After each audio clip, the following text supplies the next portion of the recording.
जिंदगी के इस दौर में हम बिल्कुल भूल चुके हैं इंसानियत, ईमानदारी और हलाल पैसा कमाना। लोगों को इस बात से कोई फर्क नहीं पड़ता इंसान अपना खून पसीना एक करके कितनी मुश्किल से रोजी रोटी कमाता है। जी हाँ, मैं बात कर रही हूँ स्कैम्स की। इतने ज्यादा टिकटॉक पे इतनी ज्यादा आईडी स्कैमर से भर गए कि इंसान जो ऑन बिजनेस करने वाला बंदा है, जो सीरियस से काम कर रहा है, अपने काम को पोटेंशियल के साथ कर रहा है, उस पे लोग बहुत ज्यादा शक करने लग गए। मेरे पास आई मेरी एक रेगुलर जो कि हमेशा से वो मुझसे ही केक परचेज करती है, बट इस बार उन्होंने किसी और पेज से परचेज किया।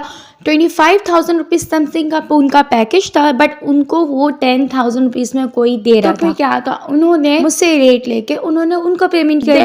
1 वीक के बाद वो उनका जब ऑर्डर डेट आई, उनको पार्सल रिसीव नहीं हुआ, उनका नंबर लेके उन्होंने ब्लॉक कर दिया। एंड ऑफ डे पे जिस दिन उनका पार्सल उन्हें डिलीवर होना था, उनका पार्सल डिलीवर नहीं हुआ क्योंकि उनके जो पैसे थे वो स्कैमर के हाथों शिकार हो चुके थे। वो आई मेरे पास उसी दिन कि आप काइंडली ये सारी चीजें अरेंज करके आज ही मुझे डिलीवर करवा दें। 25,000 रुपीज का पैकेज है, उसमें गिफ्ट सारी चीजें इंक्लूडेड थी। हमारे रेगुलर बेसिस के भी ऑर्डर्स होते हैं तो एक दिन में पॉसिबल नहीं था। उनसे तो मैंने एक्सक्यूज कर लिया। मैं आप सबको एक मैसेज करना चाहती हूँ, आप अपनी चीजें बनवाते हो, कोई भी कस्टमाइजेशन करवाते हो, किसी के हवाले से भी, आप चीजें देख के अंदाजा लगाओ क्या वो इतनी चीज इतने की मिलेगी, और अगर मिल रही है तो क्या वो स्कैम। तो जी, जो अगर एक्चुअल प्राइस में अगर कोई दे रहा है तो वाकई में उस चीज की वर्थ होती है, तभी हम होम मेकर उस चीज की आपको रेट देते हैं, ताकि आपको एज इट इज हम आपको बना के देते हैं, चाहे वो गिफ्टिंग से हो, चाहे वो केक कस्टमाइजेशन से हो, चाहे वो आपके डेकोरेशन पर्पस से। और आप लोग भी अगर जिस पेज से भी ऑर्डर कर रहे हो उनकी एक दफ़ा प्रोफाइल ज़रूर विजिट किया करो, क्योंकि अगर जिनका ओरिजिनल कंटेंट होता था उस कंटेंट में एक ही तरह की वीडियोस होती है, एक ही तरह की वॉइस ओवर्स होती हैं और एक ही तरह की वीडियो बैकग्राउंड सारी चीज़ें होती हैं, ठीक है। तो अलग अलग कंटेंट्स उसी के हिसाब से बन रहे होते हैं, तो आप देख के अंदाज़ा लगा लिया करो। स्कैम का शिकार मत हुआ करो, क्योंकि मैंने भी जब बिजनेस स्टार्ट किया था तो लोगों को यही स्कैम का इशू होता था कि आप स्कैमर तो नहीं, आप स्कैमर तो नहीं, इतने सारे सवाल मुझे सुनने में पड़े थे।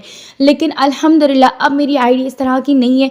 अब कोई भी आता था, आज तक मुझसे एक सवाल भी अब किसी कोई नहीं करते कि आप स्कैमर तो नहीं है। तो अपनी आईडी को इस तरह से बनाओ, चाहे वो कम फॉलोअर्स के साथ, लेकिन अपना कंटेंट इस तरह का रखो ताकि कोई आपसे ये सवाल ना करे कि आप स्कैमर तो नहीं। बातों ही बातों में हमारा ढोल की थीम का केक रेडी हो गया है। आप टिकटॉक के बायो में कॉन्टैक्ट नंबर मेंशन, आप भी ऑर्डर कर सकते हो। मिलते हैं नेक्स्ट वीडियो, अपना ख्याल रखिएगा, अल्लाह हाफिज़।